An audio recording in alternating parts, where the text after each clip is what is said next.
What's going on, guys? It's Brandon back here again today. Finally got this camera to work, and we got another BFR for you today. Thought about doing the whiteboard, but decided I'm not going to do it.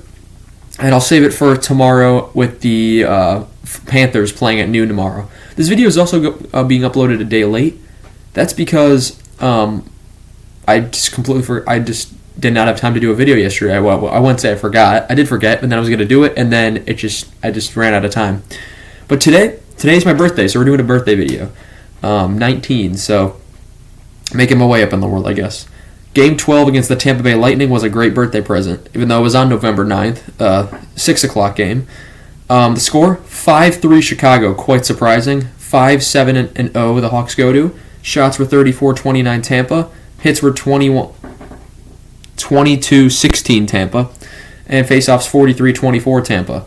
Power play, Chicago goes 1 for 5, Tampa 1 for 4. Mrazek saves 31 out of 34. Johansson saves 24 out of 29. No Vasilevsky or Sherry for the Lightning. The Radish brothers are playing each other for the first time. Perry returns to Tampa for the first time, and it was the mom's trip. So first game with moms in attendance, and the Hawks looked excellent. Tenorti was in and Zaitsev was out, and Tenorti would not stay in from the whole entire game. I'm debating what to call this video, whether it should be Breakout for Bedard, or not just Breakout, because this was Bedard's breakout game, or if I should call it, actually that's probably just going to be what I call it, even among the injuries. Moving in, first period, Lightning chance wide early, 17-48, Chicago penalty to Jones for slashing, and that was actually an atrocious call, so right away I was like, oh boy. Morella saved twice, Samko saved, Sergachev post, that nearly went in. And at 16:40, Tampa Bay scores a one-timer on the power play from Anthony Cirelli, his second of the season unassisted. And it's 1-0, and that I said at that moment, oh boy, and I wrote that down. And I thought this is going to be a long game. And I literally wrote down here, oh boy, here we go. 15-18, Chicago tap-in goal, however, to Connor Bedard. It's a little over a minute and a half later. Sixth of the season from Kurashev to make it 1-1. There was Perry got a tribute and ovation from the crowd, even though he only spent 2 years there. This was a wild start. Tampa keeps pressuring, but the Hawks are having little bits of attack. Point shoots wide. Perry hits the post. Murphy shuts down Cirelli. 7:29, however, it's a Tampa Bay open net goal. No chance for Mrazek on that one. Kucherov is with his 11th of the season from Jeannot and Hedman to make it 2-1. 3:17 Chicago goal to deflection off Darren Radish for Kevin Korchinski, his first of the season, first as a Blackhawk, first of his career, from Donato and Entwistle to make it 2-2. Alright, back in a moment. Sorry about that, guys. In between then and the last clip and now, I've gone to just had my birthday dinner, so that was pretty funny. Anyway, so yeah, Korchinski scores his first of his career, first of the season, first as a Blackhawk. Should be many of them to come from Donato and Entwistle to make it 2-2. Foligno has a takeaway to Bedard, to Johnson. Fantastic play. 2:22, Chicago scores again, not even a minute later. It's a 2-on-1 one-timer goal. Tyler Johnson's fourth of the season from Bedard and Foligno to make it 3-2.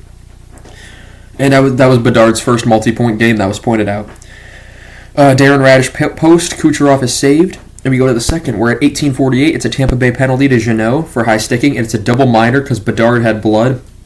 And on the Tampa Bay broadcast, Phil Esposito's swearing up a storm because Bedard stayed on the ice even though there was blood. I mean, it doesn't take a lot to draw blood. You're using a stick. You're using a heavy stick. You can do flick and there could have blood. It's not that hard. I would know. I played. The second part of the penalty is killed off, but on the first part, it's 17:48. It's a Chicago power play deflection goal. Corey Perry, in his return, third of the season from Bedard and Foligno to make it 5-2. Bedard's got a goal and 2 assists. Foligno's got 2 assists, and Kurashev has got 2 assists. And they're not done on. Well, one of them is done. On the second part of that power play, Cernak is shorthanded, is saved, but at 7, that's the Perry goal. 14:31, Chicago penalty to Hall for high sticking, which would be killed. Tenorti at this point was not on the bench. Bedard is absolutely robbed. Point is robbed. Point to Hagel is close. Tyler Johnson is saved. Murphy has a break that's saved. Athanasiou is saved. Stamkos point blank. What a save by Mrazek. Athanasiou then heads to the locker room. He sees the second Blackhawk to go down. 14:31, Chicago penalty to Hall for high sticking, which would be killed. 4:29, Tampa Bay penalty to Paul for interference, which would be killed. We go to... I just realized I missed a goal. I just realized at 7.2 seconds left of the first period, it's a 2-on-1 deflection, 2-on-1. Sorry about that again, guys. So yeah, Bedard gets his second of the game at the end of the period because the first period ended 4-2, and I was like, wait a minute, the scores aren't adding up. So that's his 7th of the season. That's from Foligno and Kurashev. So Kurashev 2 assists, Foligno 3 assists. Second goal of the game for Bedard, 7th of the season, 4-2. And now we go back to the third period because that's the kind of transitions we do here. 1917, Chicago penalty to Foligno for tripping, which would be killed. Vlasic is saved. Paul takes the puck, takes out Mrazek. Jeez. 10:57, Tampa Bay penalty to Hedman for holding, and he was livid. Hedman was losing his mind in the third period. That would be killed. Bouncing pucks stopped by Johansson. Bedard is saved. Keeps looking for the hat trick. Complete chaos then in front of Johansson. Scramble in front of Johansson. Perry, Hall, Bedard, Foligno were all denied on separate shots. Stamkos is saved. 8:29, Chicago penalty to Kurashev for tripping, which would be killed. Hall is hurt and he's down on the ice, and he needed assistance off the ice then, and it looked like his leg, and he just came back from injury. Injury-prone guy, it seems, and all the best to him, but the Hawks were livid then at the defensive zone face-off because of it.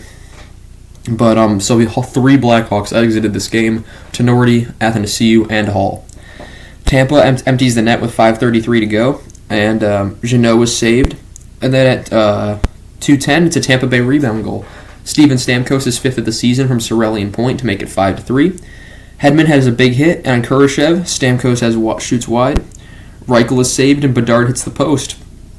And then at 43.1 seconds, Tampa Bay penalty to Hedman. It's a double minor for interference, and then unsportsmanlike conduct because Hedman is yapping. He's breaking his stick, he's yapping. And it wasn't a questionable penalty. It was clearly interference, and he was losing his mind like it was a robbery of the century. Like, I don't know what he's thinking there. He took out a player in the middle of the play. What's he expecting to happen? But that would conclude the game, and the Hawks win a big game in Tampa. And then next week, Thursday, I'm going to the game where they play in Tampa, so that should be fun. Hopefully they don't get shredded like I expect them to, because Tampa's going to want revenge.